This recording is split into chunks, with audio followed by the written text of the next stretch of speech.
Olá!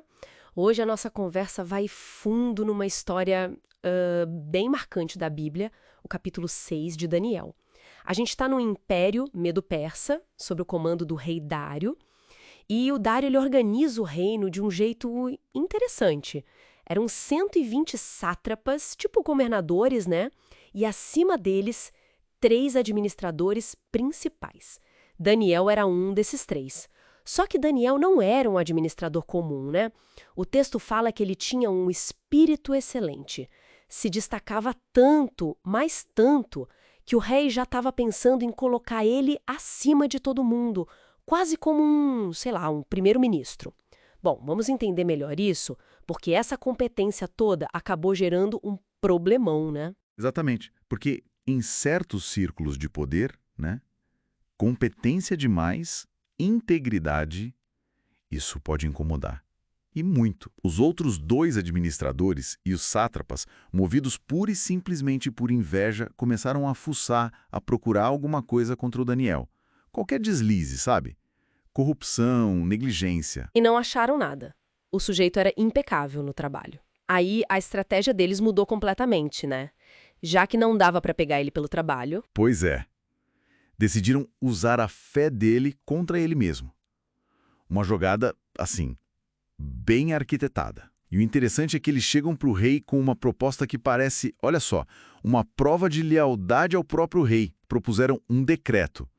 Por 30 dias, ninguém no reino todo poderia fazer pedido, orar para qualquer deus ou homem, só para o rei Dario. só pro rei. E a punição para quem desobedecesse. Pesadíssima, ser jogado na cova dos leões. E o pulo do gato. Eles lembraram o rei que a lei dos medos e persas, depois de assinada pelo rei, não podia ser revogada, imutável. Uma armadilha perfeita disfarçada de lei. E o Daniel, como ele reage quando fica sabendo disso tudo? Ele não muda nada, absolutamente nada. O texto é bem claro. Ele foi para casa, subiu para o quarto de cima, abriu as janelas que davam para Jerusalém e se ajoelhou para orar, 3 vezes ao dia, como ele sempre fazia, mesmo sabendo da ameaça. Impressionante a firmeza, né? E claro que os inimigos dele estavam só esperando por isso. Pegaram ele no flagra, orando, e correram contar para o rei.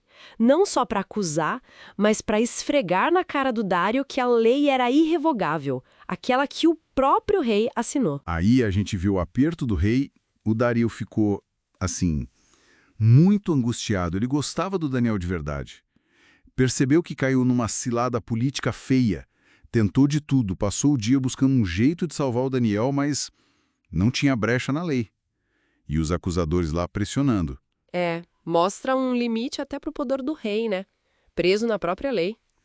Isso traz um ponto crucial: o poder absoluto versus as regras que ele mesmo cria. Sem saída, Dario teve que mandar cumprir a sentença. Daniel foi levado e jogado na cova dos leões. Antes de fecharem a cova com a pedra, o rei ainda disse para Daniel, quase como um desejo, né, que o seu Deus a quem você serve continuamente o resgate. E selaram a cova. Imagina a noite do rei. O texto diz que ele não comeu, não dormiu, ficou em claro. E logo que amanheceu, cedinho, correu para a cova. E chamou com a voz embargada, imagino, Daniel, servo do Deus vivo, será que o seu Deus, aquele a quem você serve sem parar, conseguiu te livrar dos leões? E para surpresa geral, eu acho, veio a resposta lá de dentro. A voz de Daniel. Ele diz: Ó rei, vive para sempre. O meu Deus enviou o seu anjo que fechou a boca dos leões. Ele estava vivo. E explicou o porquê. Porque foi considerado inocente diante de Deus e também diante do rei. Que momento. Tiraram Daniel da cova e ele estava intacto, sem um arranhão. Exato. E isso é apresentado como o quê? Como prova da confiança dele em Deus. Pensando no contexto maior, é a validação da fé dele. Mas a história não acaba aí. Tem a virada para os acusadores, né? E é bem dura. O rei Dario ficou furioso com a conspiração e, ao mesmo tempo, maravilhado com o livramento. Mandou pegar aqueles homens, e não só eles, mas as famílias deles também. E jogou todo mundo na mesma cova. O texto é forte e diz que os leões acabaram com eles antes mesmo de chegarem no fundo. É uma inversão bem drástica, né?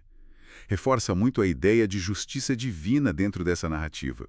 Uma consequência direta da maldade deles. E logo depois Dario baixa um novo decreto, dessa vez para todo o império, falando sobre o Deus de Daniel, reconhecendo ele como o Deus vivo que permanece para sempre, que resgata e salva, que faz sinais e maravilhas.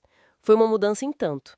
E o Daniel? O capítulo fecha dizendo que ele continuou prosperando, tanto no reinado de Dario quanto no de Ciro o Persa. A integridade dele não só salvou a vida, mas o manteve relevante, influente. E o que a gente tira disso tudo, talvez? Fica uma reflexão, né, sobre essa tensão entre a convicção pessoal, a integridade firme e as pressões imensas do poder, as conspirações, até onde a fidelidade aos seus princípios pode te levar ou te sustentar em situações limite, e como as nossas escolhas nesse sentido afetam não só a gente, mas todo mundo ao redor.